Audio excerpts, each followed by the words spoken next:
ഇന്ന് ഞാൻ കാണിക്കാൻ പോകുന്ന വീഡിയോ എന്ന് വെച്ചാൽ ഞാൻ പയർ നട്ടിട്ടില്ലായിരുന്നു. ആ പയറിനകത്ത് കണ്ട പൂ ഒക്കെ ഇട്ട് നമ്മുടെ പയറൊക്കെ പിടിച്ചാണ്, ചുമന്ന പയറൊക്കെ പിടിച്ചിട്ടുണ്ട്. അതിൻ്റെ പയറെല്ലാം പിടിച്ചിട്ടുണ്ട്. ദാണ്ട് ഇവിടെ എല്ലാം പയർ പിടിച്ചിട്ടുണ്ട്.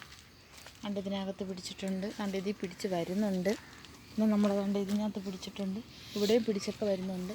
പിന്നെ നമ്മുടെ പാവലൊക്കെ കായൊക്കെ പിടിച്ചിട്ടുണ്ട്. കാ പിടിച്ചിട്ടുണ്ട്. അതിനകത്ത് ഞാൻ പേപ്പർ കുത്തിയിട്ടുണ്ട്. അപ്പോൾ ഇതിൻ്റെ ഇടയ്ക്ക് ഒരെണ്ണം കിടന്ന് കണ്ട് നശിച്ചു പോയി. അതിൻ്റെ ഇത് കുത്തി എന്തോ ഇത് കുത്തിയിട്ടുണ്ട്. അപ്പുറത്തൊക്കെ ഞാൻ ഇത് പേപ്പർ ഇട്ടിട്ടുണ്ട്. ഉണ്ട്, പേപ്പർ ഇട്ടിട്ടുണ്ട്. അങ്ങനെ കാ പിടിച്ച് വരുന്നുണ്ട്. അപ്പോൾ നമ്മുടെ ഞാനൊരു 10 മണി നട്ടിട്ടില്ലായിരുന്നു. ആ 10 മണി അത് നമ്മൾ മണ്ട ഒടിച്ച് നട്ടില്ലായിരുന്നു. അത് കിളുത്തത് ഞാൻ കാണിക്കാം. ഉണ്ടല്ലോ, നല്ല രീതിയിൽ കിളിച്ച് ഉണ്ട്, നല്ല രീതിയിൽ കിളിച്ചിട്ടുണ്ട്. അപ്പോൾ നമ്മൾ കളയാൻ എടുക്കുന്ന 10 മണിയിൽ നിന്ന് തന്നെ നമുക്ക് അത് ഒടിച്ച് കുത്തുമ്പോൾ താണ്ട് ഇതുപോലെ നല്ല രീതിയിൽ കിളിച്ച് കിട്ടും. നമുക്കിനി ഇതിൻ്റെ മണ്ട നുള്ളി കൊടുക്കുമ്പോൾ നല്ല രീതിയിൽ ശിഖരങ്ങളുണ്ടായി, പൂക്കളുണ്ടായി. അപ്പോൾ എൻ്റെ ചാനൽ ഇഷ്ടപ്പെടുമെങ്കിൽ ഒന്ന് സബ്സ്ക്രൈബ് ചെയ്യുക, ഒന്ന് സപ്പോർട്ട് ചെയ്യുക, ഒന്ന് ലൈക്ക് ചെയ്യുക.